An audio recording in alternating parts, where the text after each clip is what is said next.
Non mais je m'en fous, en 2049, j'écouterai toujours mes vinyles.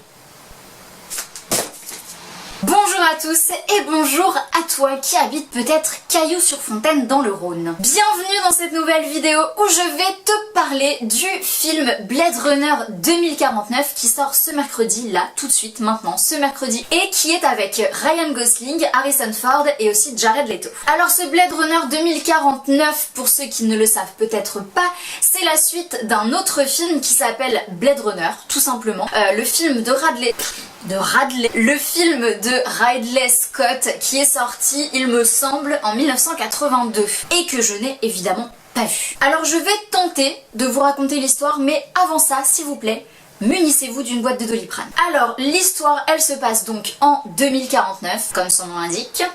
Elle se passe à Los Angeles et à Los Angeles en 2049, on y trouve Kay. C'est le personnage principal qui est joué par Ryan Gosling. C'est un Blade Runner, c'est-à-dire qu'il est censé chasser et tuer en fait les anciens modèles de clones humains qui étaient censés être obéissants et qui s'appelaient des Replicants, pour ceux évidemment qui ont vu le premier film.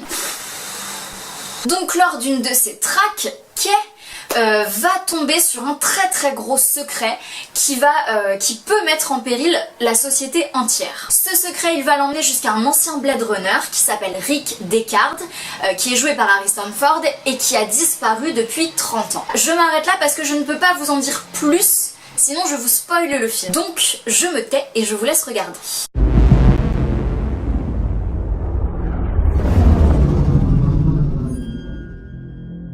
Toutes nos civilisations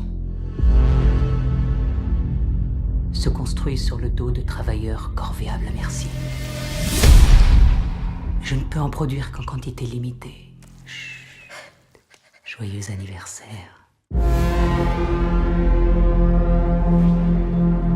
Les choses obéissent à un ordre.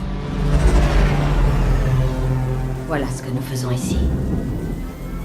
Nous maintenons l'ordre. Donc, quel est mon avis sur ce film Blade Runner 2049 ? Alors pour ceux qui me suivent un petit peu déjà depuis quelques vidéos, je pense que vous aurez compris que je ne suis absolument pas fan de science-fiction. Ce n'est pas du tout mon verre d'Ice Tea. Donc j'y suis allée évidemment sans avoir vu le 1.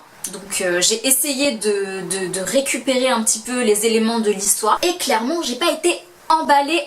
Déjà 2h43 de film, autant vous dire que je l'ai vécu un petit peu comme une prise d'otage, d'autant que c'est absolument pas justifié vu les longueurs qu'il y a dans le film. Ensuite, quand on n'a pas forcément vu Blade Runner, et il faut faire un effort clairement pour essayer de comprendre l'histoire et de rattraper un petit peu. Ensuite, en ce qui concerne le casting, les acteurs à la base je les aime beaucoup, mais là clairement on n'a pas forcément de grosses performances d'acteurs. D'autant que j'ai attendu l'arrivée d'Harrison Ford jusqu'à la dernière heure à peu près, et donc je me suis demandé même si un jour il allait apparaître dans le film en fait. Par contre, je dois dire que les images sont hyper belles, les décors, les effets spéciaux, tout ça c'est... alors que d'habitude c'est pas du tout mon truc, j'aime pas du tout les ambiances futuristes, mais là pour le coup j'ai trouvé ça magnifique, j'ai trouvé ça même onirique. On est presque dans un rêve, clairement c'est très beau. Par contre j'ai pas bien compris parce que c'est censé se passer en 2049, donc dans pas très longtemps pour nous.